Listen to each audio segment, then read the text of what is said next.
మన ముఖ్యమంత్రి చంద్రబాబు నాయుడు గారు గుంటూరు పర్యటనకు వచ్చారు ఈరోజు.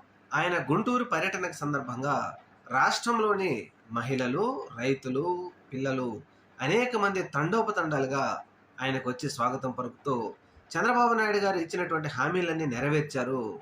వారికి ధన్యవాదాలు చెప్తూ ఒకసారి మళ్ళీ పథకాలన్నీ గుర్తు చేసుకున్నారు. సూపర్ సిక్స్‌లో ముఖ్యమైనవి వృద్ధాప్య పెన్షనం, తర్వాత తల్లికి వందనం, ఉచిత బస్సు, ఉచిత గ్యాస్ సిలిండర్, ఆడబిడ్డ అనేది, బీసీ మహిళకు పెన్షన్ అంటూ ఫీజు రియంబర్స్మెంట్, తర్వాత వాలంటీర్లని 10,000 జీతం కానీ, రైతు భరోసా, ఇలాంటి అనేక సంక్షేమ పథకాలన్నీ చంద్రబాబు నాయుడు గారు వచ్చి అమలు చేశారు. కాబట్టి ప్రజలు ధన్యవాదాలు చెప్పడం కోసం అనేక ప్రాంతాల నుంచి తండోపతండాలుగా రావడంతో గుంటూరు ప్రాంతం మొత్తం కిక్కిరిసిపోయింది. కొన్ని గంటల పాటు ట్రాఫిక్ జామ్ కూడా అవ్వడంతో దిక్కుతోచని పరిస్థితుల్లో చంద్రబాబు నాయుడు గారు కరకట్ట ఇంటికి తిరిగి వెళ్ళవలసి వచ్చింది.